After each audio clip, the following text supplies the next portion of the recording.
Yay! Here we are. Hi, everyone. It's Sandy and Betty again on Friday. Our fabulous Fridays. I love that. There you go. It's our fabulous Fridays. And we're going to talk about rethinking worshiping, or our worship and what we worship and how we worship and if we need to worship. At all. Yeah. At all. And which, you know what, ever since we thought of this is going to be our next topic, it's been like running through my head, and I know you've got lots. This is a great topic this is a great topic, just that it's timely because as old paradigms are falling away, we don't want to create the same old by following the same patterns of thinking somebody has more reverence or somebody's more important than somebody else, right? So This is interesting. Hi, James. Glad you could make it on this morning. He was Hi, Teresa. Always nice to see you. He was on first thing. Very nice. Before you, Sandy. There you go. But that was my fault. I forgot to send you the link.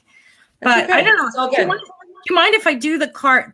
I'll do a lot quicker than what I showed you. But I did a card spread for us before. You know what?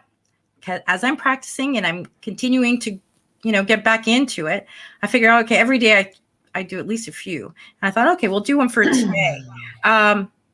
And I thought it was a really interesting spread. And this is, I do the same. I did the same one that Janine does. I love Janine. But all right, so these are the two opposing cards. So this is, this one is us, I believe. This is how I see it. Our wish is coming true. This is the dream card, like everything, prosperity, whatever we wanted, it's coming true. And then on the other side, because the world, we all see it, is divided. We've got two camps of people, those who are completely bought into the lie and those of us who are standing up for truth, right?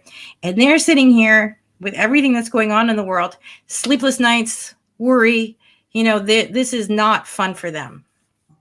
This is not fun for them. And I'm going to be honest, as I see stuff go on in the news and all like things in Israel and whatever, I'm sitting here going, yes, we're getting closer to the end. Yes, we're getting closer to the end. I'm not afraid. I'm just like, okay, let's go. And this is the past. This is what was in the recent past. And that's the moon card, which is all illusion. And it's also like all the secrets, everything that's in darkness, hidden in darkness at night. Exactly. But what's coming to us is this is the end of our cycle. It's the world. Yes. So the good stuff is coming. So for those of us, and the next card was, this is our future, is which one is it? The Knight of Cups. So we're marching forward. Steadfast, and it doesn't mean we move fast, but we really plant our feet. We know who we are. We understand where we want to go, and we make very, not calculated steps, but we move in a way that we reclaim our power at the same time. So I like the fact he's not moving fast. He's not moving fast, and because he's a cup, remember that's all of our emotions. This is coming with integrity.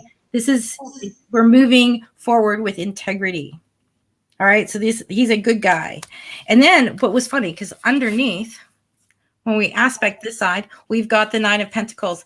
This is all abundance. So those of us, our wishes are coming true. Sorry. We keep wishing.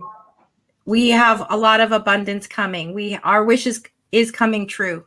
Our wish is coming true. She's standing there. She's got all of that beautiful stuff. Pentacles are, it's an earth sign. So this is all about like abundance. Taurus is the earth sign, right? That physical wellness, wealth. Right. Yes. So our bodies, our wealth, things, but our wish is going to come true. Things are not going to be bad. But then on the other side, underneath these guys, they still feel bound up. Right? They're still in their little prison, is what it feels like to me. Like they're caught in this prison, like all the two, unhappy swords out there. But, everybody, the information is out there. I don't actually feel sorry for them anymore.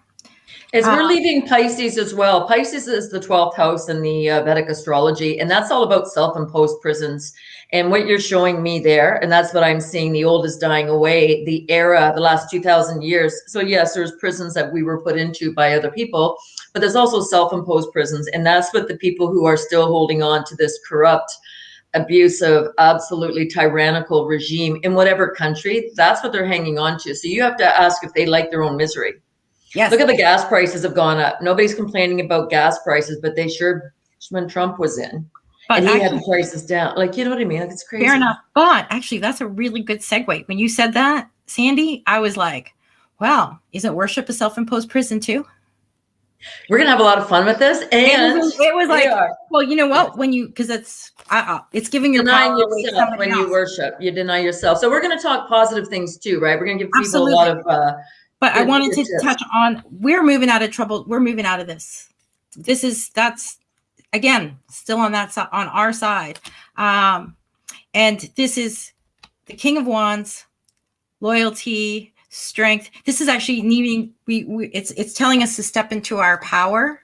Yeah. What a beautiful read. We're going to have a lot of fun today. We're right on the same page, although we haven't talked about it. Absolutely. And then I've just got 2 cards left here that the Queen of Cups. Again, this is our so it's beautiful. We're stepping into our power. It wants us to step into our power, but also remember our intuition, all those beautiful gifts we have, right? And you can see she's almost like mystical in there. That's a great card, because we're stepping into our power, which is our higher consciousness and our awareness. Exactly. And what we step into is going to manifest in the physical of what you're holding up. Absolutely. And then this card, like I said to Sandy, I said, this was just lying there. I'm like, I don't remember it popping out, or all of a sudden I did this spread and then this card was sitting on the side. And that's the strength card, right? And strength with power without force. She just opens and opens up the mouth of the lion, but she doesn't force it open. There's no strain on her face as she's doing this. No, she just is gracious. Beautiful, very gracious. She looks very gracious, very composed, there's like a serenity about her, right? And this is how we use our minds. Yes. Strength. And that's where this is where we're going. This is where we're at. And that was the message for you guys. Hopefully you liked it. Yes. And I use my other deck, which is my everyday tarot, if anybody was asking. Was wondering, because they're pretty, aren't they? The purple and golds. Yes, very nice. Hi, Dave. Hi, Jay Ross. I don't know your first name, so I'm just going to call you Jay. Thank you for joining us today. All right. So let's go into worship. So rethinking worship. How did worship begin? How did the concept of worship begin? That's a question that I have. Oh, well, okay. If you want me to go into my Gnostic texts. So it's not going to take like forever. Yeah. And actually real worship, like what we do today, started with Yaldabaoth, who I consider the devil, Satan, whatever, because he was so insecure about who he was, he ordered people to worship him. And it's interesting when you say who he is, because what I did is I looked up 3 words: worship, resonance, and devotion. And worship is the feeling or expression of reverence and adoration for a deity. And then I'm saying which deity exactly, and you're saying the devil. So I was kind of going to get to that a little later. So that's kind of interesting that we come to that conclusion right then. You're worshiping evil if that's who wants you to worship them. Yep, absolutely. It's actually really it actually was in the book of John, which I did a 2-part series going through it, and I'm actually thinking of doing a summary of it. But yeah, I mean, the time you really see like force, or like, I am the only God, you have to worship me, and it's like, what? I'm jealous. And it's like this greediness of worship me, and we see this in everything. If we didn't even notice, even our celebrities, I mean, they're stuck in front of us and basically asking us also to worship them, right? So I put down as worship a program, and then worship restricts love and it feeds narcissism, right? Because it creates a hierarchy. So when people place love on money, on political parties, leaders, society, it could be the Hollywood you're talking about, family over love of humanity, truth, nature, and reality, then we create a divide. And then that divide creates a hierarchy of the haves and the have-nots, that some people are more worthy of being given accolades for something, whether they deserve it or not. So it really creates a divide, which is all part of the illusion. I've said that too, the illusion of I know better than you. Absolutely. And it's giving your power away to someone else because they are above you. Yes.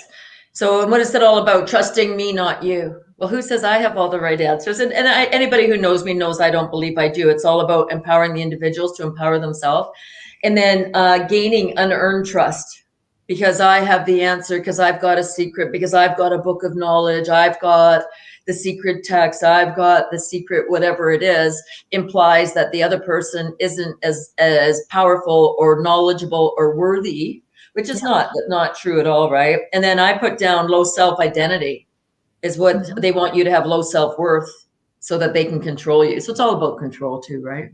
Oh, 100%. Worship is all about control. If you think about the way the churches, and you know, I was raised Catholic, so I'll go back to that. I went to Catholic school, so I got a good, you know, education on their crap. Not that I believed it back then. I used to like rail against it all the time. I actually had to sit through it. I had to sit through it, but it was good. It's actually a good education on what you don't want to be. I always had this like, it's not feeling right. It's not feeling right. But it was all about worship. Give your power. And the funny thing is, you know, the priest comes before God. You have to go to God through the priest or the Pope or whatever. And then you also had all these saints, right? So you had all the saints that you would pray to and worship. And, you know, this is my patron saint. It's all giving your power to something else. And distracting you from your real connection, right? Exactly. You know, it's interesting. I've been watching a few different things. So Kevin Annett was interviewed by Sean Atwood. I saw it this morning, so I'm assuming it was a recent interview. I'm not sure if James sent it to me or who sent it to me. And they're talking about all the abuses in the church, and all the human sacrifice and all the child exploitation and the child abuse. And I've been thinking about this, and they're shutting the churches down, and they're not letting the pastors go in, and they're arresting pastors, and people are getting upset. But then I'm starting, what flashed through my mind when I saw that, and I recently watched a Charlie Ward talking about he identified as Christian, who was human trafficked via Mike Pence and that whole organization. But I'm not saying that was necessarily through the church, but it was church groups that they went on their escapades over in Europe, that was the guise of church groups. And then I'm thinking about Donald Trump holding up the Bible upside down and backward. And I'm thinking, is he saying this is the end of religion? So we listen to all these people, and I have nothing against anybody who's out trying to share information and trying to get people to open up their imagination. But they thought he was saying it was the end of the cabal, or is he saying it's end of religion? Because they took out the Vatican as well. So I'm just opening it up that who knows what the answer is, but it's always about going inside and building up our own spiritual muscle and deepening our own connection. But as soon as I watched that with Sean Atwood and Kevin Annett, I'm thinking, is this the end of religion? Is that why they're keeping all the services shut down? I have no idea why they're allowing the Muslim faith to still practice. So I'm not saying I have all the answers. I'm not implying that. I'm just saying I have more questions as to what exactly, is there more going on than we think? And I honestly don't know. And it doesn't matter. It doesn't change my trajectory. There's a lot more going on than we know. That's the beauty of it. And, you know, I watched in the one with Charlie Ward. I didn't see the other one, but if you could send it to me, I would sure. appreciate it. You know, even with that guy, I think last week I talked about his, you know, the whole thing on forgiveness. But this is one of the things when we talked about worship, and, you know, I also, actually my viewers don't know this, but for a time, my mom actually decided that she was, you know, going to be born again and found Jesus and dragged all of us to church with her, to this Pentecostal church. And I've never seen such hypocrisy in my entire freaking life. And I think it was in my early 20s. I was just like, I'm done with God and everything. I actually believe that there is a God, but all these churches, I'm like, I'm done with it. Because so you can't have worship without minions or peons all going along and keeping the lie intact. So it is definitely like the hierarchy and the pyramid, where you get a lot of people at the bottom who feed into this. You're not the only one who's telling me this about different churches and the hypocrisy at church. And I've heard it on different levels. And I'm not here to discuss the churches. That's not what I want to discuss today. But just the concept of worship. They're a big part of that. They're a big part of it because they enable it. They go along. They go along with the nonsense. They go along to get along. And that's part of the problem, right? And that's going to be the people who are bound up in the cards that you showed earlier. That's all part of that paradigm. It is. And you know, this is where I worry, because I think, well, being in, you know, two different churches, these people who are I'm gonna just say, that Jesus, the people who were all about like Jesus saves, da da da.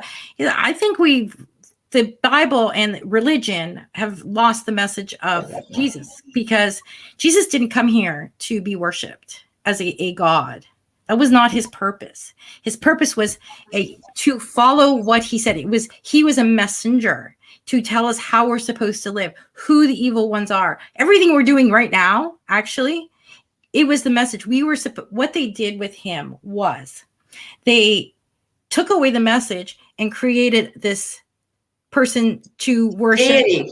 They created a deity, worship, right? And forgot about the message, because they didn't like the message, because the message was against church and everything else, and about true connection to source. Same with Buddha. Buddha did not want to be worshipped. Yeah, you go within. My Father is inside of all of you. That's where you find it, not outside. The fathers and the mothers. That's right. You're supposed to follow not him, but the things he said. And if you examples he set. Exactly. Walk in his footsteps, carry the mantle after he was gone to continue on, so we don't forget and fall into what we've fallen into right now. And this is the world we live in, because most religion screwed it all up, which is what they do best. It's intentional, though. It's all about the control and the falling away of the powers, right? So let's look at all the things that we worship. So we gave some examples there, right? We worship a guy in a red suit every December, the guy who comes down the chimney. We worship Santa Claus. And you want to talk about this? Let's talk about deception just for a second. So worship creates a false sense of hierarchy, a false sense of importance. Can you imagine when we're teaching children, we want to teach ourselves and teach children about learning to trust themselves. And what do? We lie to them right out of the chute. We lie about Santa Claus. We lie about the Easter Bunny. We lie about Cinderella. We lie about Prince Charming. So all of these concepts are another person's creation. So they keep our society infanticides, like as infants, we're very immature. Right. Because we believe in all these things. And then when it comes time that you ask your parents, is Santa Claus real? And your parents say, of course it is, and lie to you again. That also puts another tear in the fabric of trust within the family dynamic, right? And when we started talking about worship, something had come up last week about Mother's Day, and there's a psychologist on YouTube, and I posted on Facebook, how do you handle your narcissist or difficult mother? And I'm like, thank you for posting that, because you gave birth to somebody. And I'm not talking physical moms. I'm talking the feminine energy and the masculine mothers and fathers, because whether you have children or not, how many Mother's Days messages did you get for Pippa, your puppy, right? Do you know what I mean? So it's that loving energy, is the maternal, the mother energy. But that's what's missing in our society, is understanding that when you lie to somebody, you break that bond of trust. It doesn't matter if you're an aunt or a grandparent who says, yes, the Easter Bunny's real. It doesn't matter if it's a teacher saying it. You're still that, if you're a female, you're that feminine energy, that you're creating distrust within a dysfunctional society to begin with, that it's okay to be lied to. Because, it took you. And then my favorite one, I don't believe in Santa Claus. And then, it took you so long to figure that out. Like a couple of years later, like if you could ever take a book and smack one of your parents over the head with it, or your teacher or the bus driver, it took you so long to figure that out. Then the shame comes in. So we really have to look at how dysfunctional our cutie pie society is, because it's based all on falsehoods. So I'm not just talking moms and dads. It doesn't matter who said it. Like I said, if it was an aunt who said it, a grandparent, a neighbor, it doesn't matter who keeps the lies going, but that's exactly what they are, right? So all of these are creations. You look at all the animation and the Santa Claus, whether you're watching a movie, this is somebody else's creation who's creating your reality. And we're going to talk. Santa, what's the anagram for that? There's an anagram. Satan. It's all the same. And you know what? And when you listen to people like Santos Bonacci, he talks about climbing, going down the chimney, but he's talking about your cerebral spinal fluid. And I printed off something about that today, and I'm like, why am I bringing that to talk about today? And I didn't quite understand. But when we worship anything or anybody else, what we end up doing is taking ourselves from our true connection to the consciousness of all that is, was, and never will be, and being able to download our messages for ourselves. And that's what's coming out of it. So I wrote down here, life is a two-way street, including, like I said, the mother energy. We're talking divine feminine, the divine masculine. We want to talk about that for Father's Day. All mothers and fathers, all of us as human beings are created equal, but our behavior does not always express from our highest good. That's what we should be focusing on, as you're saying, with the teaching, whether it's Jesus, Buddha, whoever, that it's our behavior that is the key to this, not who we think we are or the positions we have in life. And I know one time we were talking about Trump, and I said, I appreciate Trump, but I don't worship Trump. He's as significant as everybody else on this watching right now, as you and I. We all have a role to play, but we don't all have to play the same role to know our significance. Absolutely. And I mean, I think I brought up a lot of the big ones, like the celebrities at the beginning, and then Jesus and, religion, but we worship, like, I don't know, money, houses, cars, jewelry. You worship your guru, your teachers, we're endlessly putting people on pedestals above us. Yes. That's where, yes, it's okay to have a teacher, but they're no better or worse than you. They just might have knowledge in something that you don't. And they will learn from you too. It's a two-way street. Teachers always learn from their students, just like parents learn from their kids, and they teach their kids. It's a reciprocal relationship, regardless of who it is.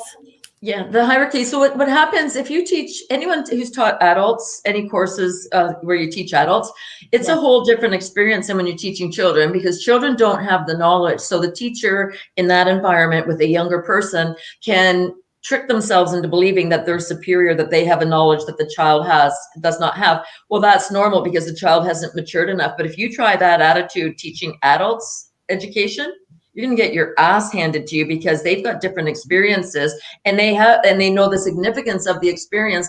So they might still see something similar to what you're saying, or maybe it's a little different, or maybe they word it a little differently, but it still has the same significance as what you're saying as the adult. You're just exchanging information. So it's really important when you talk about putting people on pedestals. The other thing I've seen, people don't want to speak up, so they'll go and try to pop somebody else on a pedestal so they don't have to deal with it. And it sounds like, hey, you should get into politics, and they tag you with the politicians or something on social media. That's a setup. Do you know what I mean? Well, and I used to teach. Well, I taught for the last 5 years in my career, and because I created that program and actually led it and taught, and it was amazing to me. Actually, I was really amazed, because I'm just me, right? I know a few things about a few things, and you're very down to earth. I just, you go out there, you teach your class. I mean, it would be a week-long event, and oh my goodness, if you knew how many people were like, oh my God, Benny, and I'm like, who the fuck are you talking to? Who are you talking to? I'm just like you. You know what? I've done this for a lot longer. I can teach you how to do this job. I can teach you about this industry, but I started just like you. I know. And that's what we need more of. It's not that you're humble, but we need more of the not having like the starstruck, like not allowing others to make you the superstar either. Yeah. And I remember I liked being at the front. I like teaching. You like teaching. You're natural for it. I loved, just having fun with it. And yes, you're absolutely right. You have to, when you're teaching adults, there's a different way of teaching an adult, and making sure that you value their input. They have to be active in it. There's a different way to, get their brain going in the whole thing. But it's really all about making it fun. It is, right? And that's what we want to get back to. And like I said, we want to finish with some really positive notes today to remind people while all this is going on, the cards you pulled today are absolutely exactly where we are at right now. Everybody's so caught up in this jab and caught up with this story. And I'm like, leave it alone already. It's just a distraction. If you're going to get it, wrap yourself up in ropes like that one group, or sit there with your head in the sand. And if that's what you got to do, that's what you've got to do. But if you're not of that persuasion, then start making your connection deeper to all that is, who you are, build your spiritual muscle, your moral foundation, all those kind of things, right? But so why do we worship? I put down tradition. It's a pattern, it's a habit. And why do we worship?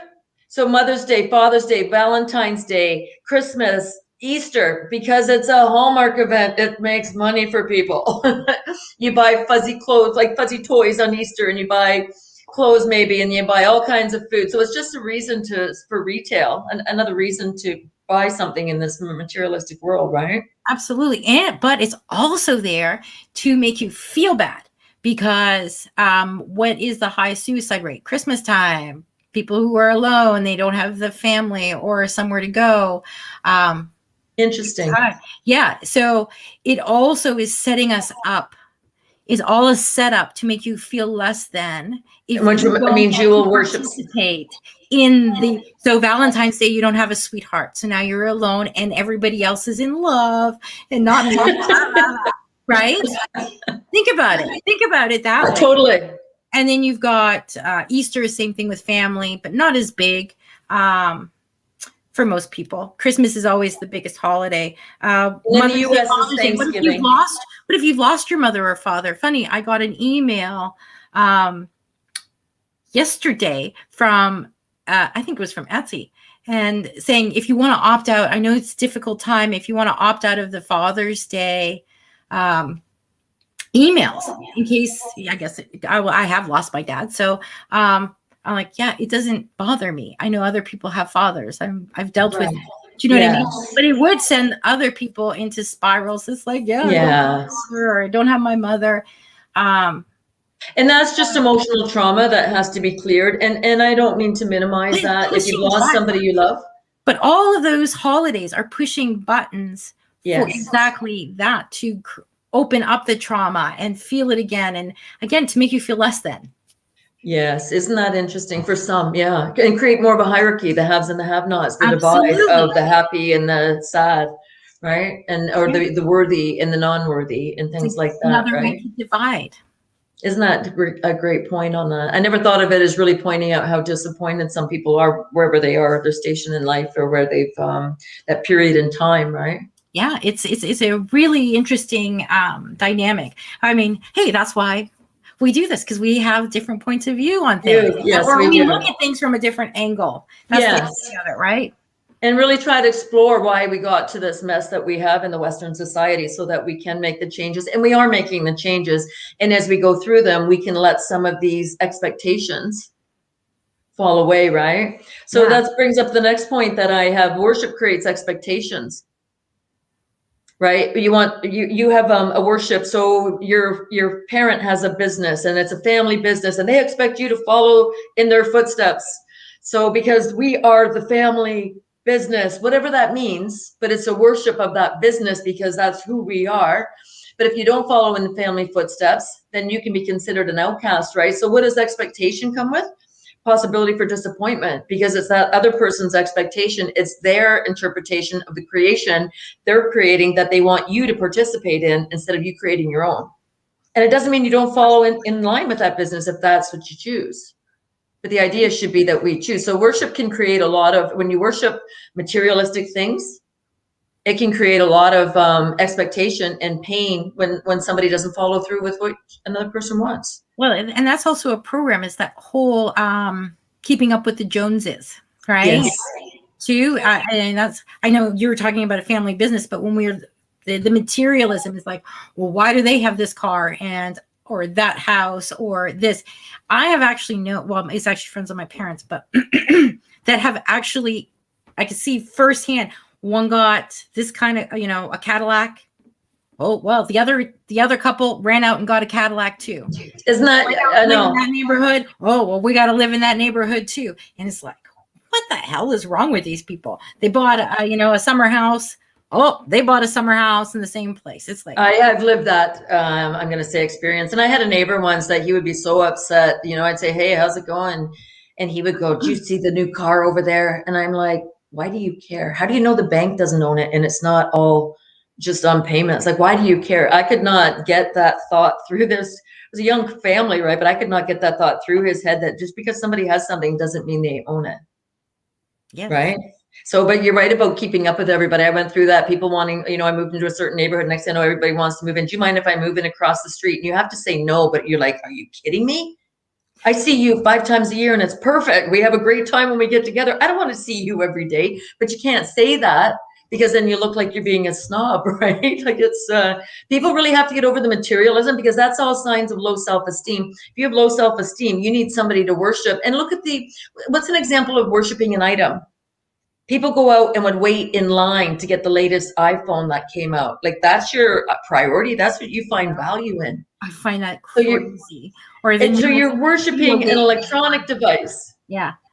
Yeah. It's so important. You sleep out in the rain overnight to be first in line, or maybe for a few days sometimes. It's like, you guys are insane. Where's your value? Right. And that's where we're going back to. We're coming back to that, right? What else have we got? We're here to do different things, everybody. So we had talked about not putting people on pedestals.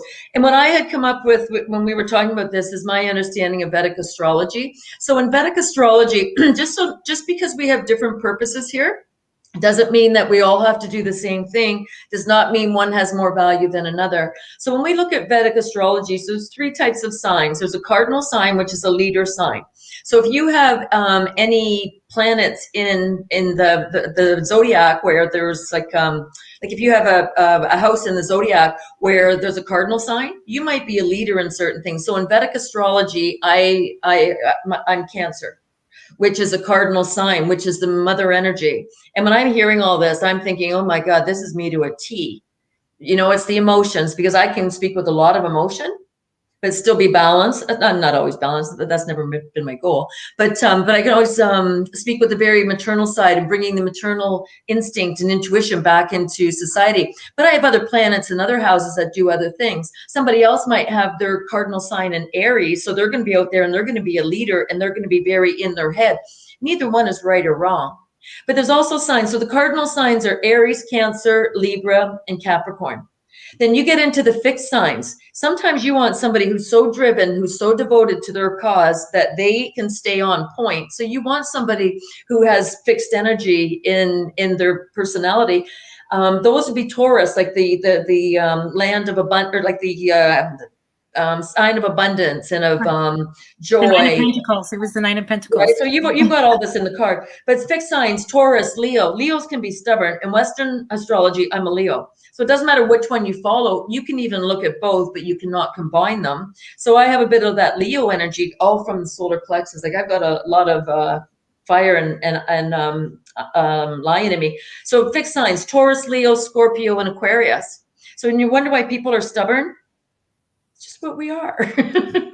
Then you go to the muted signs that can go back and forth. Think of Gemini, the 2 twins.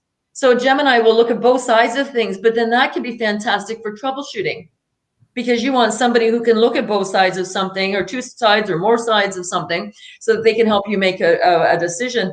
Virgo is also the one of service to others, Sagittarius and Pisces.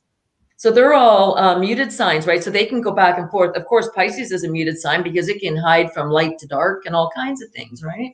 So it's just there's so many things that we're all here to do. Who's to say someone who chooses to stay home and raise their children is not as significant as the CEO of a company? But in our society, we got it all backwards.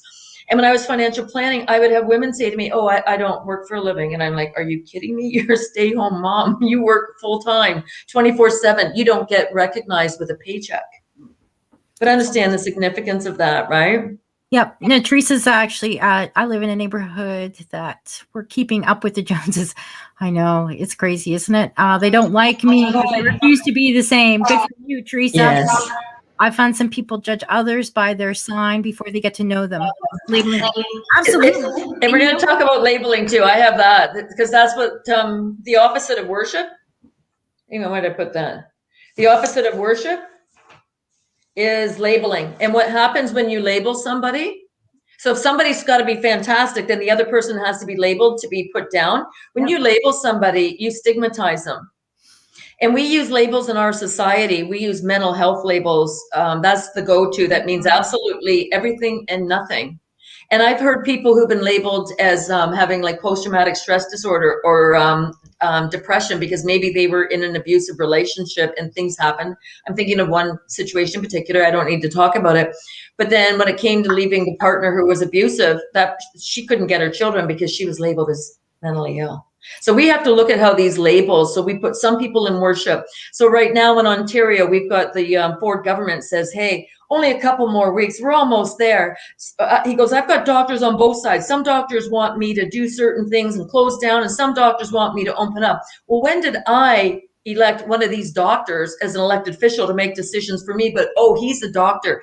If you slap me in, like put me into a white lab coat and stuck a stethoscope around my neck, I could show you, I could talk like a certain amount of intelligence that I might look like I'm more intelligent in a field than I am. That doesn't mean integrity. That doesn't mean we're aligned with any kind of morality, or that we're going to make decisions for people, the right decisions. Absolutely. You know, when J. Ross labels are divisive, of course, and I know a woman whose child had, I think they labeled him as Asperger's. So some doctors labeled him and some didn't. But she could not get any kind of financial assistance to have him go into a special education system without being labeled.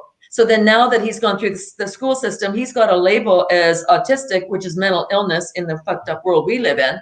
So then that makes it more difficult for him to function. So it's just like self-defeating. This whole society and system that we operate in is self-defeating, right? And Cindy, you and I are close to the same age. And I have seen in my lifetime people, like from when I was younger to today, needing that diagnosis, right? I just need to know what it is. I just need to know what it is. That is so prevalent in the last, I would say 20 years, at least 20 years.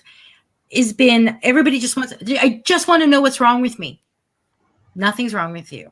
That's what I always ask. Absolutely nothing wrong with you. Nothing wrong with you. How do you know you're not surrounded by assholes? Is usually what I ask when somebody says, what's wrong with me? How do you know you're not surrounded by assholes? And they stop and look. So you really want to break people out of the reverie of whatever dream state they're in, that thinks they have to worship other people or somebody else is going to have a better understanding of who you are than you are. And it's okay that we got this way and it was intentional to give our power away, all that, you know, we kind of reiterate that every time we talk. But what's good about this is we're saying it enough times that we're encouraging people to step back in and claim their own power. Absolutely. This is what is so important, that you understand that we need you to be you in the best shape that you can be in, whatever that is, right? Because I'm going to say, it's not like Sandy and I have never fallen into these traps. It's just, you know, eyes wide open right now and going, okay, these are the traps. This is where they're coming from. Let's help others to like start to see that where we're putting people up, people down. Yeah. That's a bad thing too, right? I have, what was it? There's a lot of people who put people down to make themselves higher. Totally. It's just a whole gamut of stuff. Yeah. A lot of mind games. This, right?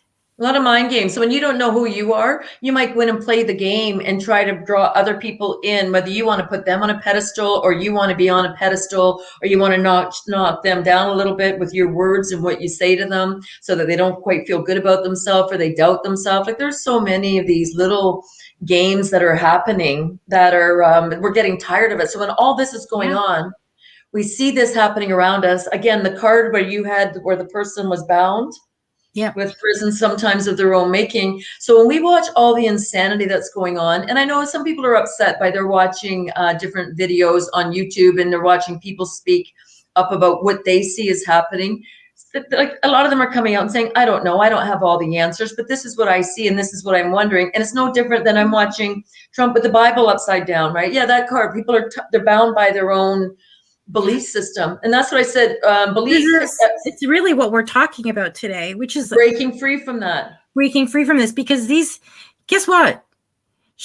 All these ropes, they're loose. All she has to do is lift her arms and they're gone. Prisons of our own making, right? Yeah, this is not supposed to, this isn't supposed to be forever, but you're blind. She's got the blindfold on, right? I don't know if you can see, because these are smaller cards. These are actually great for working here in my office when I have a smaller space. And these very loose ropes, it's just... It wouldn't take much to undo them, right? No, and to be free. And that's where we... Well, you know what kicker is this? You can't... I really believe at this point, there's no waking anybody up. So, but everybody here is awake. So this is why we want to focus on the people that are watching this now. They are waking up, or they're awake, or they're like, who knows where they are in the path, but they know something's going on. I wrote, worship is a belief another has more significance than you. So it ties to the self-esteem again and taking the ropes off. And one thing I've been saying to people lately, if I've been helping them clear things, because you clear past pain and suffering and traumas that you've experienced, it does not mean you have to jump up and jump on a pedestal and say, hey, I'm going to show everybody how to do this. maybe all it means is that you're free to live true to your dreams and what you want to create in life, right? So when we're so how do we stop worshiping? Can we move into that we can start offering solutions? How do we Stop worshiping? So one, trust you are here to lead your own life. You know what I mean? Like, trust that you're here to enjoy yourself, that you're here to create something absolutely spectacular if you so choose. Trust that, that you can step away from the paradigm of what somebody else has created for us, because everybody's so worried about what happens when the white hats do blah, blah, blah. And it's like, who cares? We still have to create all the way through, top to bottom, left to right, bottom to top, side to side. Doesn't matter which way, front to back to front. We still have to create a whole new way of being. Actually, I want to add to that a little bit, because, great, these white hats, the military, DJT, all of these people are fighting on our behalf. And we need to, and that's definitely not to worship, because what they need, they also need us. Yes, us behind them. And, and even beside them and in front of them and on top and below, it doesn't matter. We are all of one consciousness, right? Absolutely. I mean, we can't abdicate all of our responsibility. And I've said this to you a million times, Sandy. I know in private anyway. But what we have to do, and the reason all of this stuff that we're doing right now is important, and so many people out there, we're not the only ones, but so we need to take back our power, because when the dominoes fall, when all of this evil construct falls, we need to step into our power. And that came up today. We need to step into our power to be able to rebuild this healthy planet and a new paradigm, because the white hats, that's not their job. Their job is to tear down the old so we can rise up and create the new world. And that's why they're not above us. We are working in concert with them.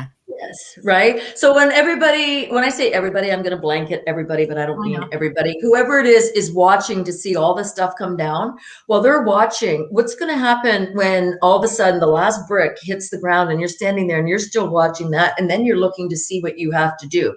We know the bricks are going to hit the ground. We organize ourselves, come into our true power, go into our higher consciousness.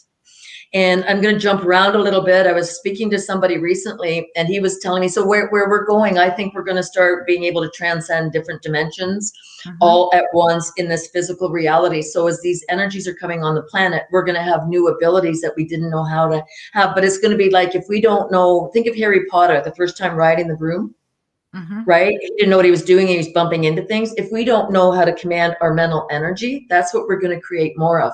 So I'm going to use an example of an email that came through for me this morning. An email came through, and it was a hypnotherapist. And the hypnotherapist was telling of a story of a young woman. She was married and she kept miscarrying. So she had 4 miscarriages and decided to leave the area. But her mother didn't like her husband. Didn't want to lose her like that, being part of the family. So this woman miscarried until she left the country for a year, and nobody knew she was pregnant, came back and had a baby. When she came back, she got pregnant again, and the mother was upset and she miscarried again. So this is why it's so important that we understand when our powers come on. Honest to God, stay in your fucking lane is my favorite line. But you have no idea when you send your psychic shit to everybody, how much damage you can cause. So I'm reading this, and I don't even know why I get these emails from this person. I subscribe to the list, but this was an example. Well, everybody's sitting here watching the brick and mortars fall and waiting for signs on the planet, the physical signs. These abilities are coming in, and this is how when we can build our vertical channel and know we come from a good place, and no matter what happens, we don't wish ill on anybody, or we don't project our thoughts on anybody. But just as you're saying, Betty, we create trust in ourselves, but what do we want to create? And I want to come back to that, but I really want to stress the point that while everybody's sitting here going, banking system's going to fall. Yeah, it needs to. Housing prices are too high. Yep, needs to come down. The gas shortage is on its way, pretty sure. While everybody's watching all this stuff, what are we doing to bring in our psychic abilities to create the reality of the dream world we want to see? And that's where I think a whole new group is going to shoot off to. Absolutely. And that's why, all of the topics that we're talking about are so important, because we have to start sloughing off the old, all of those programs, all of the crap that has been piled on us and the ways we've been, because worship is a program. It is. You've been taught from the being very young, you worship your parents because they provide everything. And then you're taught to worship your teachers. Or if you're in a family that's religious, then your religious leaders and the religion. And the religion is more important than God and source, which is very interesting.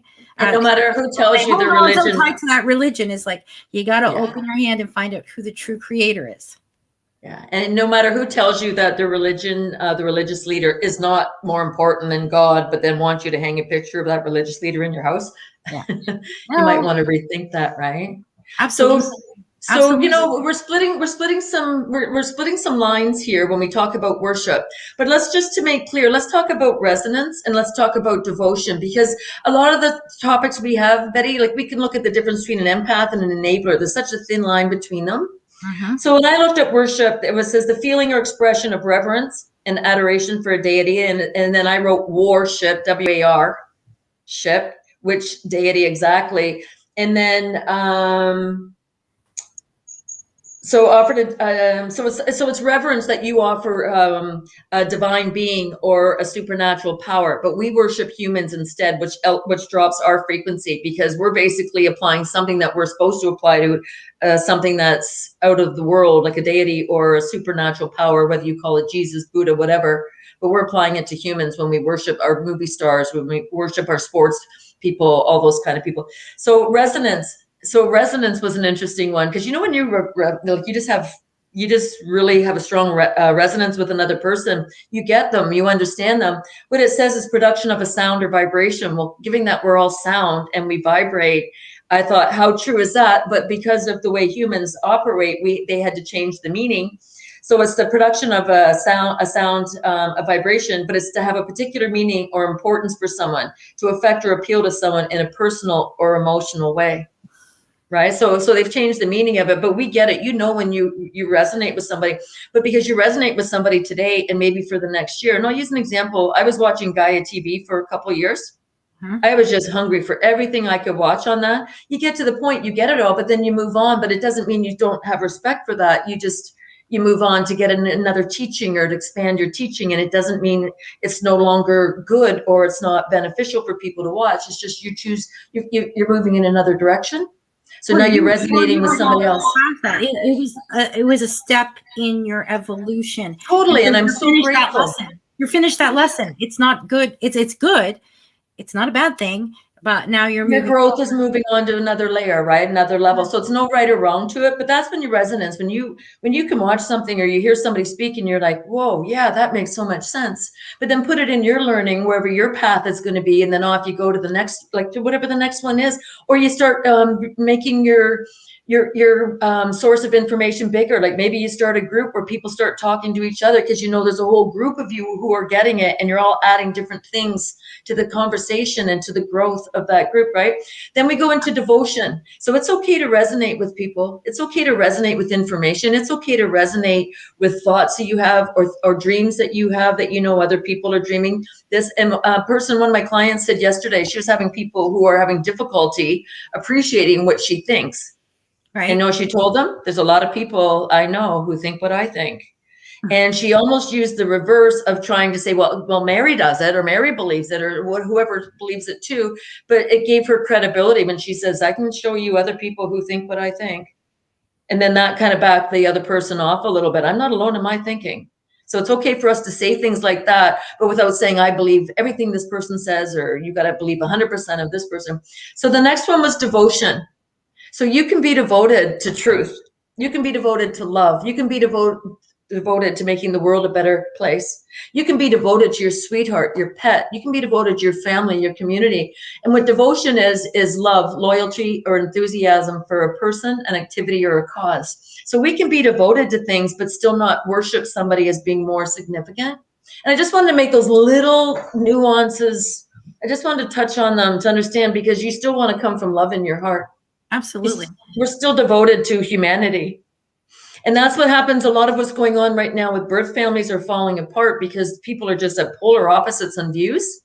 Yes. But maybe you weren't meant to get along with your birth family because you were meant to not settle for the physical human interpretation of worship and love and worshiping money in the 3D, but you're meant to now find your spiritual tribe. So this is the card that's coming in a lot lately for me, is you're meant to be love for all of humanity and be the example of resonating as love, being love without being a doormat for others. But that family who may be dysfunctional, well, I mean, if I've always loved, if there was no dysfunctional family, there would be no family. I think we've all grown up in a dysfunctional family to some extent, because the world is set up to be dysfunctional. The world is set up, right? For pain and suffering. Yeah. And I think that family that maybe you've had to walk away from, and I'm sure many people have over, especially this last year. Totally. This last year has been a huge divide. And like I've said a million times, we're in the middle of the culling. You take, instead of being angry about it, and this is a huge lesson for me, to be honest, lately, is take the lesson that you got from it. Because just because it's not working anymore, there was a huge lesson that you learned that got you to where you are today. Without them, and without that push or that mirror of the opposite, right, of what you wanted wasn't there, you wouldn't be here. And that's a tricky one, because it depends if abuses were involved or betrayal. So what you look at and say, I'm okay where I'm at because I honor and love myself enough to stay true to my path. And I respect their right to stay true to their path. So it's not you're better than them or anything like that. And if there's a betrayal, you have to heal your wound. And if then you look at it and say, I'm not changing what I believe my path for anybody. I'll change my mind if I am given information that's different, but I'm staying on this path. But I know there's a greater spiritual family that I'm meant to bond with. Yep. So when you've got the void, to find our tribes, right? This is, you you guys out there, totally. You guys are our tribe. This is it. This is. And family. a lot of these people I speak to, like online and like privately, and they send me stuff, and I send them stuff. So we are all a tribe.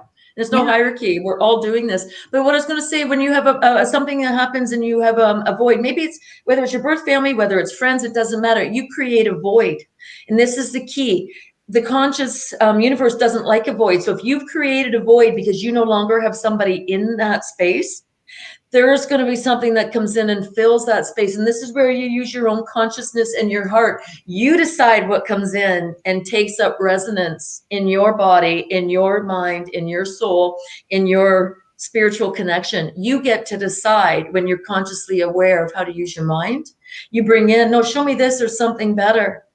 Be excited about new plans you're making. So maybe it hurt. Maybe you didn't expect certain things to happen, but be absolutely over the moon about what's coming, because we are the change. And as we're watching the brick and mortar fall, it doesn't matter if it's perceptions of society. It doesn't matter if people get it a month from now, then you have the right to change your mind and make up and do what, it doesn't matter, right? But right now you do what is going to help you with your growth, providing you're not hurting anybody else. Yes. I always do the vertical, the pillar, right? But that's what I'm really bringing into that pillar.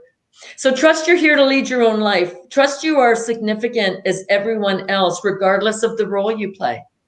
Maybe you're extended family and you're helping your family members out because you're maybe like living with them or helping them babysit. Maybe you're helping them do the household chores. Maybe you're doing things like looking after their young children while the parents go and work.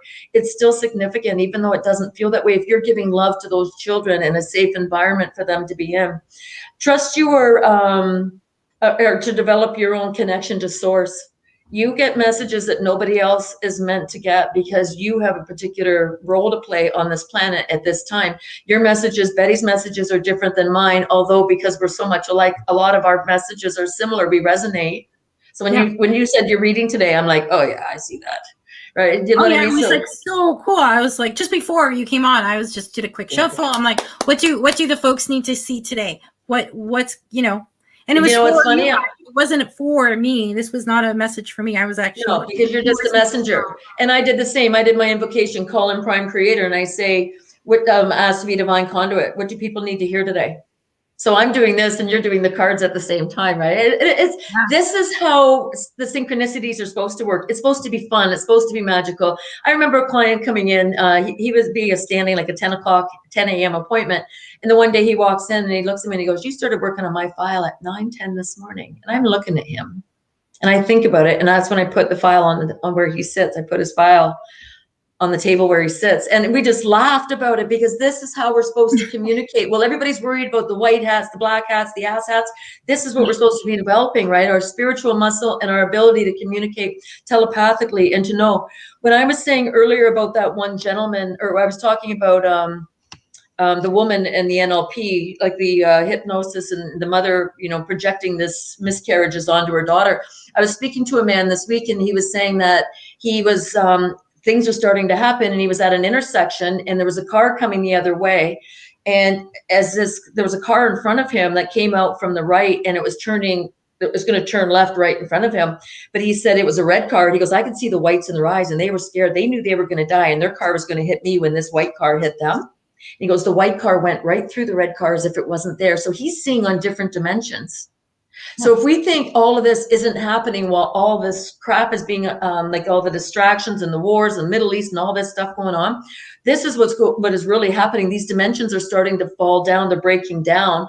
Not everybody's going to be in a good position that when they start seeing these things that they're going to be able to handle it. They're going to think they're crazy and losing their minds. We don't have to go there. The other thing he said is they kept losing their keys. This is funny, right? So they kept losing their sets of keys, him and his wife. So he said the one time they couldn't find his wife's keys, they had to go and get a whole new set made, like with the dealership, brought them back, went to put them on the table where the keys are, and there were his wife's keys. So we have things in other dimensions that come in and they will move things on you and hide things on you until you know to tell them to get out. Yeah. Right. I'm looking for my phone this week and it was, I thought it was on the coffee table beside my day timer. And then I can't find it. And I'm looking around and I turn around, I go back in there and it's there. And I'm like, there's anybody here who's not here for love and about, get out. Do you know, like, so understand this is all, while everybody's Mickey Mousing around, this is what's really going on, in my opinion. Well, I believe I've been saying this it's a spiritual war. I mean, I say this to my husband. It's like, this isn't normal. This is a spiritual war. This is for all the marbles, guys. This is it. This is the world.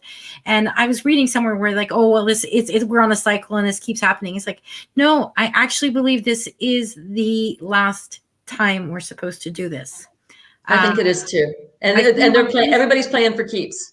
We're done after this. Like, who wins, right? The good, and it's going to be us. The light. And it is the light. The light's already won. But we have to create still and manifest what we want. And it's hard when we don't even know what's possible.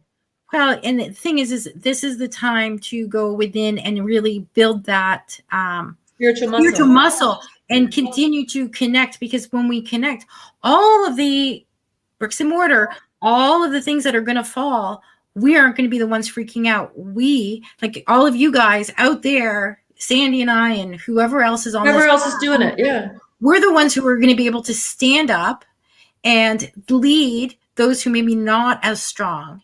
Show them how.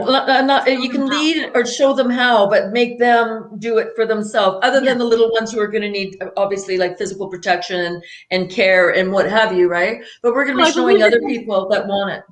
Absolutely. But people have their own leaders. And I think that, I think the group of people that are on here, this is a group who's just how I feel is like, you guys are the group that are stepping into your power, stepping into who you are and becoming your own leader. And therefore you can actually help lead people out of this and then teach them how to lead themselves and get into that space of trusting oneself, knowing what's right for you. I don't know what's right for you. And none of us do, but we can show people how to figure out what's right for them based on their needs, right? And the same thing, and because people don't want to speak up right now, it doesn't mean you have to ever, but it doesn't mean you're not holding space with your consciousness. And some of you, I'm speaking particularly to you. You don't have to stand up and speak out loud if you don't want to, but if you do, you'll have the ability to. And because I know from private conversations, a lot of people here, they know what's going on. They know how to project their images and they know how to do this, right? So I just want to finish up with a few of these Do not let others siphon your energy with psychic attacks. So what I was describing about the miscarriages from this woman. So a lot of people last week, they've come to the realization that others have been jealous of them. One of my clients actually got another hit after the fact last week because she's making changes. And then all of a sudden there's a vacuum there. And because there's a bunch of people around her, darkness came in to fill that void. You would not believe the pain in my back right now as soon as I said that. So I got something in there to remove too, right?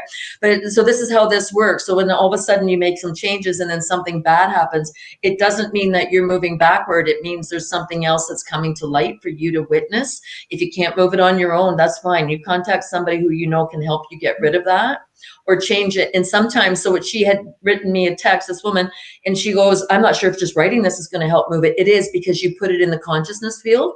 We chatted for a few minutes and got rid of the rest of it, but it's still, this is how consciousness is meant to work. Every thought, every intention you put out there, she put out the intention to clear this. I don't like what's happening. This is what's happening. She put the intention to get rid of it by reaching out. That helps shift the energy. This is how fast I think the energies are going to start moving, right? Yeah. Ask yourself, what speaks to your heart? This is where it all comes from. It's our minds are going to move the energy, but it all comes from what is going on in our heart. So be one with love. Become a child of love. So even if things are falling apart in your physical world, or you're like, I've been alone for a long time and I want something great to happen, still be that love that you are, that you know you are, because this is what is going to shift the energy when we're going to scare the shit out of whatever darkness remains, right? And consciously choose to be aware of you want a better future for everyone. Right. And you know, I'm just going to say that this is becoming easier and easier because the veil is thinning. It is totally. It's thinning, lifting, whatever. But we're actually, I can feel it. Like energy is a lot more. It's easier to.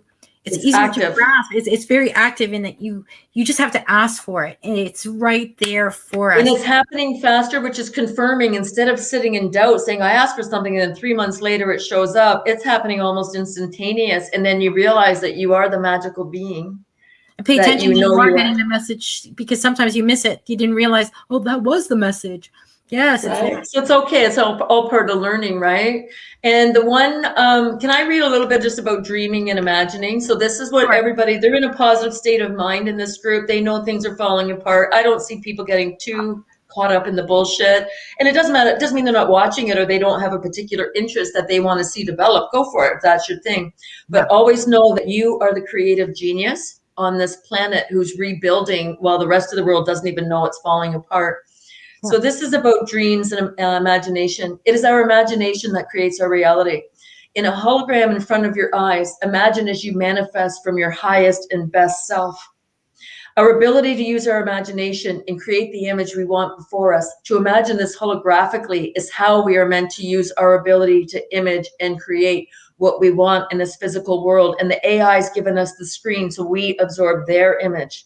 Put the screen down and just imagine in a hologram. Or if you've been fortunate enough to have a scrying mirror, I've got a scrying mirror from somebody here, be able to do that with your own knowing and your own ability to visualize.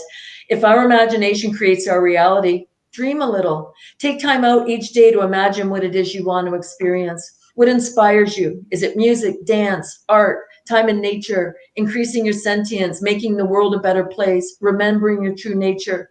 What is it you want to experience this lifetime? Ask yourself that question and write your answer down, even if you don't understand what your answer means. Dream with an open heart and with the knowing that you have the power to create great things. Dream with an open field of expectation. Dream beyond your heart's desire. Ask to have your dreams filled beyond your wildest dreams and imagination. Ask to have your dreams met beyond your wildest imagination. Your body will tell you if something's wrong. Listen to it as you gain your inspiration to live your wildest dreams. So you're going to be presented options, but you got to decide. It's time. Not this time. You're not going to fall down the well. You're gonna take the right path.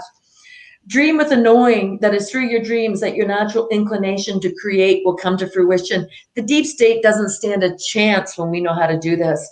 Let your imagination wander and be full of wonder. Ask the questions you seek answers to, and don't let others shut down your dreams with their limited capacity.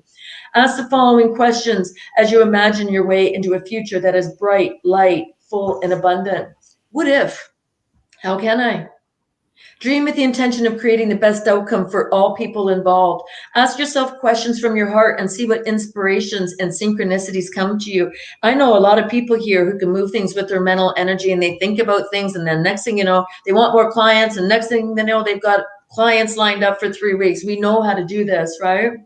Yeah. Trust the inspiration you receive are from the divine creator energy. Trust the consciousness is on your side, and that is how you're meant to receive inspiration. So as Betty and I are talking about this, trust that it's going to happen, but be ready to listen to it. Create and receive with an open heart, and your inspiration lands so you can bring your dreams into fruition. Believe and receive.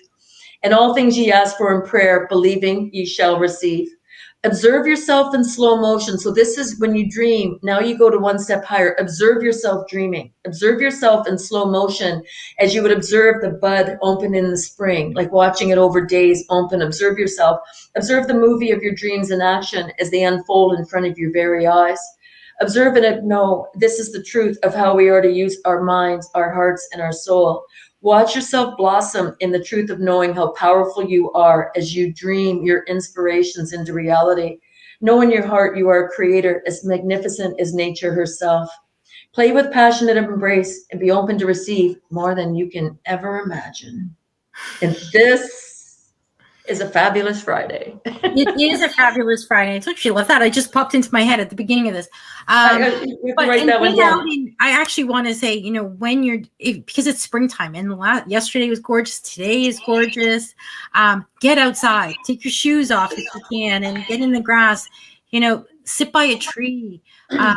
Those are the best places to connect, right in the heart of nature. Not, necessarily if you can. I mean, in your house is great, but when you're actually out in nature without the Wi-Fi, if you can.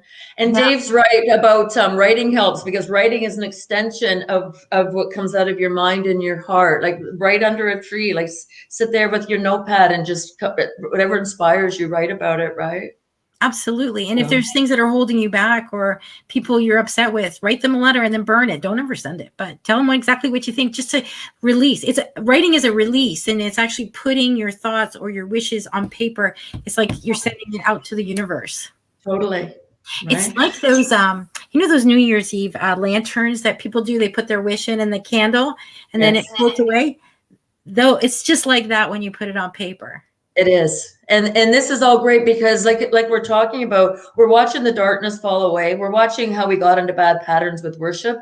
But this is the real beauty of who we are as individuals and what we can do and what we can create when we connect with our heart. Yeah. And we want what's best for everybody, and we connect and use our imaginations, right? Like I said, that the dark side, they've lost, but it's not even that they've lost. They have no idea how strong we are and how powerful we are when we put our full intentions into the good. They know how strong we are, Sandy. That's why they Some of them do all these things to us. But they were hoping we wouldn't wake up to who we were. And we did. We did. And look at us, eh? I know. And it's funny because I'm pretty fiery. Hang on, we didn't notice. Very fiery. I have a lot of passion. But I have to say, this week, I feel just this like overwhelming peace that everything is the way it should be. Even when I texted you and told you I got kicked out of Costco, I thought it was funny. It was so funny. I was there with a friend and we both got kicked out, and she's still like reeling over. I'm like, just let it go. It doesn't matter. Doesn't matter. It doesn't matter. It doesn't change anything in my life. It will in his. And anybody else who was a part of it. But I didn't create a stink or anything, but it was just, I stood up for myself and I was like, fine, you know what? Done. Thanks. See ya. And I called him a Nazi. But anyway. And people can get rid, like you can terminate your membership if that's where you want. It doesn't matter what you do. Do what's right for you, right? Yeah. But actually showing him what he was behaving like, although I didn't see it, I actually felt like that hit him so hard. I laughed and I was like, ooh, I couldn't have said anything worse to him. And I don't even know where it came from. Just calling him a Nazi. Yeah. I'm like, okay, whatever. And maybe he has history with with what happened in World War II. Who knows, right? Maybe. Not that it stopped in World War II, but I had a previous life where I got killed in a concentration camp. That was not a fun one to watch, to see, right? But which is why I think I'm here, to be honest, because that's never going to happen to me again. And we're not Isn't going to. that interesting? Because that's what we're all about, standing in your power. That's an interesting point, Betty. Really interesting, because it's all about standing up for ourselves, standing in our power. The meek shall inherit the earth, but it doesn't mean the meek are weak. It just means that we would have preferred not to be. We prefer not to be confrontational, but we're not trying to be. But we are definitely standing in our power and rebalancing the energy. Right. Yes, it's about, it's about exactly how I'm feeling right now. It's like this, it's just, I mean, yeah, sure, I'm feeling peaceful, but I can be excited, but I'm feeling like very happy and calm in my spirit. Do you know what I mean? Totally elated. Like I'm so busy right now, it's insane. And I'm like, it doesn't matter what time, like I'm just, when you go through, I'm not excusing going through negative experiences or going through something at the hands of somebody else, but sometimes when you come through that and you can heal yourself, you go up a notch, and you don't think you're going to sometimes recover the way you think you will. But if you set your heart to it and set your mind to it, then I'm not crazy about what happened. I don't own it, but I am going to definitely step in my power. And then now you've got more energy because you've got rid of that drag on you. If somebody's thinking ill of you or sending you miscarriages, they're thinking ill of you. That's a drag on your energy. Really know what's yours and what's not yours. Because when you let that go, and now all of a sudden you come into another, you're in a higher jumping off point. Yeah.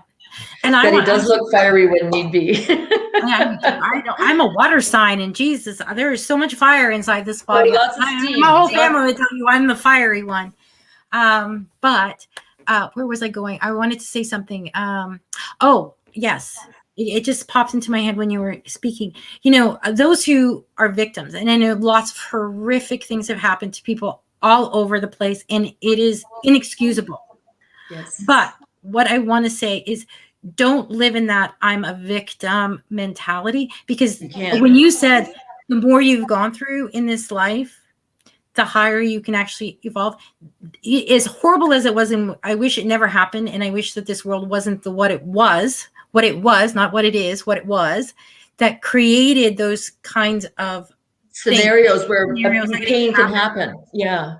But when you actually, once you're out of it, and you need to step into your power and say, no longer a victim, and you will rise higher and quicker because of what you've gone through, if you are able to let it go and not define you. So yes, no, I want to make sure that I'm not saying it's okay to be the victim of anything. It's not all right what happened to anybody. It's not all right that Earth has been a shit show that has done nothing but try to destroy the heart of humanity. It's not all right the amount of betrayal that's happened on whatever levels, corporate, religion, institutional, family, personal levels. None of that is okay. But when you choose and say, I am here to get my life back, I'm here to do amazing things, and I want to focus on being my best self.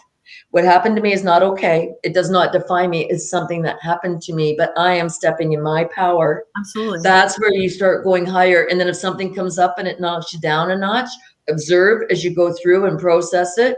Why did that happen? Is it yours? Is it somebody else's? And as you start to move through it. So what happened? One thing that, so a lot of people will talk about you behind your back. So this is funny, right? They'll talk about you behind your back. David's like, I am fiery, and I know. So I said earlier, right? Like you said, it's like, it doesn't make any sense, but. So when people talk about you behind your back, and then all of a sudden you start realizing, what is going on? Wait a minute. Why are you all saying the same thing? Because the idea is to convince you you're the mistake, you're mistaken. When that happens, you can turn around and turn that into flexing your intuition and practicing your intuition. Because it's like, where did that come from? What are the chances all of them would say that at the same? And then you start putting pieces together. And when you want to start seeing what's happening on different planes of consciousness, the best way to do that is go within. So an example I'm going to use was in 2012, I'm writing emails to all these think tanks about child abuse and all this shit. They blew me off. So I don't know if they were gossiping about me, but they blew me off. And then I say all the websites get locked down, and I'm watching this. So they're not telling me anything. I had no choice but to go in and use my intuition to figure this out.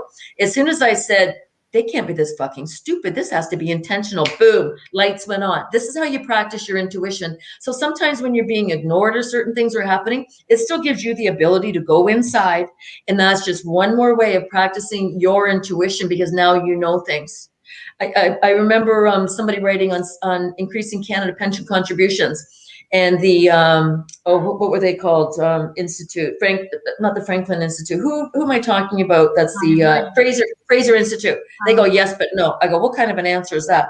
I write a 4-page email. They blow me off, and as soon as they blow me off, I realize, boom. I go looking through their financials. The government, that the current government had given them 300,000. Of course, that was their position. So then you just start, how did I know to go back and look at their financials to see who gave them all the donations in the last year?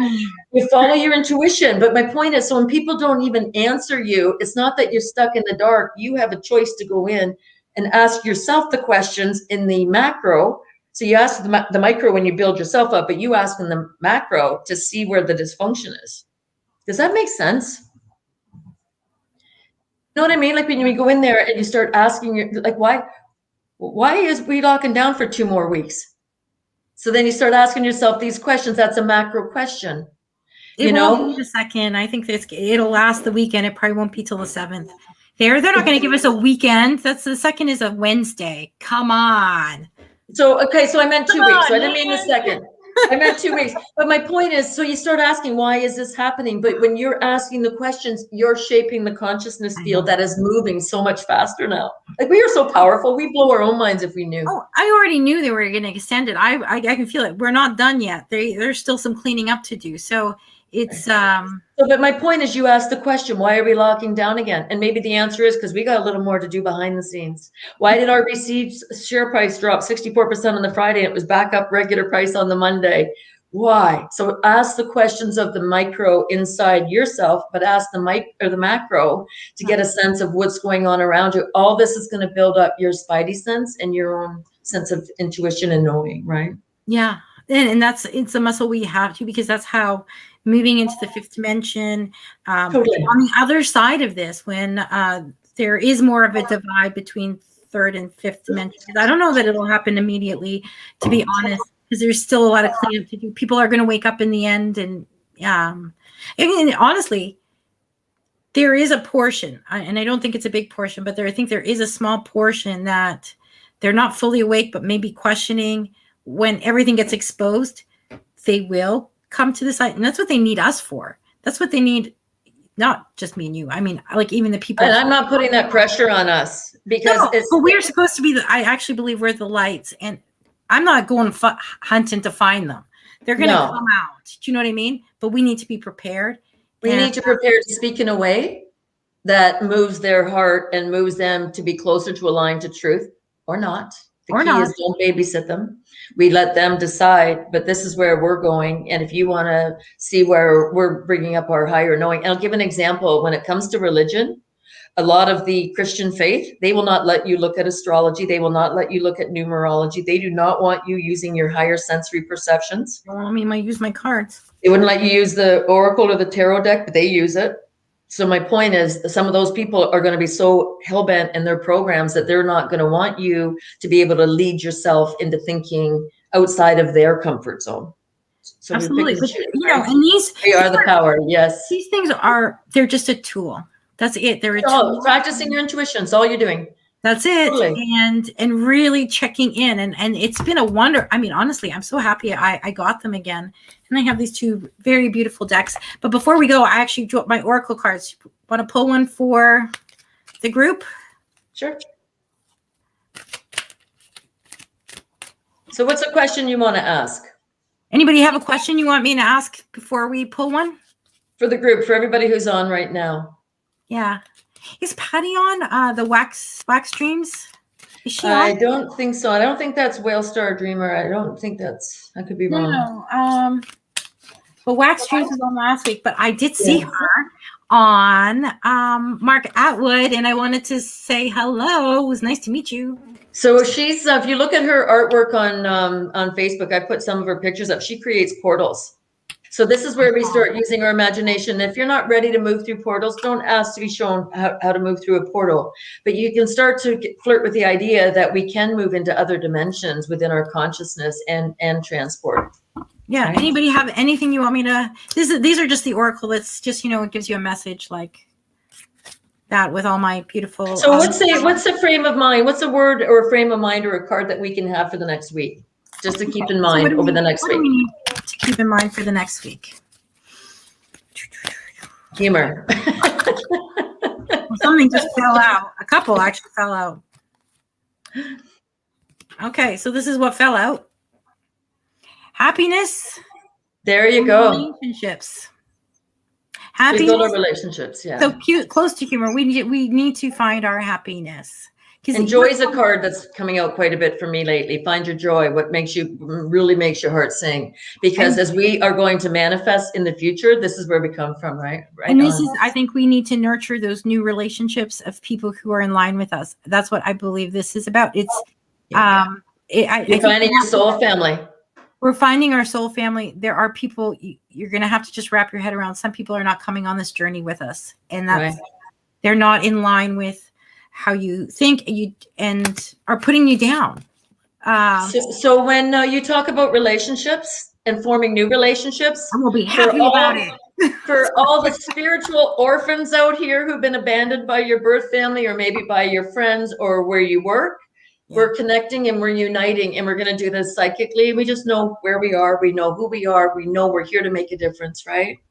And when you start aligning with those people, that are on the same path as you, in the same mindset, your tribe, guess what will happen? You will grow exponentially quicker because you have nobody holding you down. Yes. The tethers, the family and everybody who thinks you're nuts, they're the ones like holding you down. They hoarded you or something like that. Yes. Yeah. There's the lead weights holding you down. When you cut those ties and you actually go into those new relationships with people who are in line with you, you blossom. Everyone blossoms. It's just like the buds of spring. And look at the glass you gave me. Cherry blossoms. Yes. Okay, I didn't realize it's 12:23. We should probably get going because I'm sure people have things to do today. And but this was a really good topic, finding our new world. Yes, old soul pods. Yes, this is where we're meant to be, because we are meant to connect psychically. And it's okay to love and honor everybody here and appreciate everybody who's joined us today and will be watching in the future, but giving ourselves the confidence to know that we are the landing party. We are the dream team. Yeah. We are the spiritual orphans who are joining forces and really creating our own bond. Yeah. Right. Teresa did ask a question. When will the mask mandates be lifted in Spain or, here too? Let's get real. Like I said, I got kicked out of Costco. And the kicker is I actually was wearing one. I was wearing my FU one, which is basically, it's nothing. It's a piece of plastic that stays away from your face. It has a thing here. It's just like that. It does cover your nose, but you can see my smile. I can breathe. It's a beautiful thing. So when this is where you have to, and there's just no way around it. That's what I was wearing. I got kicked out for wearing a mask, the wrong mask. Serious stuff. Oh my, I was like, I actually thought it was hilarious. I was like, God, you guys are stupid. You guys are so stupid and just so. Okay, let's finish this on a positive note. It's all positive. Yes, okay, but yes, Teresa, I keep getting in my cards, in my I've got the divining rods and my thing. It keeps coming up the end of June. I think that this thing is. The problem is when you try to predict things like that, you can't possibly know, because we don't know everything that's going to happen from now to that time. So predicting the future sometimes can be difficult. Like, these are the last close downs, at least for Canada. I keep checking for Canada. It's checking for Canada, right? I keep checking for Canada, and this is the last one. And I think we're moving very quickly, swiftly. 2021 is the transformation year. Yeah. 2020 was to get the 2020 vision for a lot of us, and we really started to see what was going on in the background. This is the transformation year. It doesn't always happen quickly, but we can see how it's already started to transform. And I'm seeing a lot more people rise up a lot Which more. is all good stuff, right? Yeah. And so thank you everybody for joining us. This has been fantastic. And if anybody has any comments or you want us to talk about something in particular next week, we don't know what we're going to talk about. We just see what comes up, right? Yeah, we talk and really try to make it timely if we can. So thank you everyone for joining us. And I hope you have a fantastic week full of happiness and new relationships. Put it out there. You want new relationships with people that you connect with spiritually, emotionally, mentally, physically, that you really call in your tribe. Let's get ourselves going while the rest of the stuff falls off. Absolutely. Call in your tribe, because we're going to need our tribe, because we're going to all support each other as we go. Love you all. Thank you so much. We'll see you next week, Friday at 11. Bye-bye. Fridays. Thank you. Yes, Fabulous Fridays.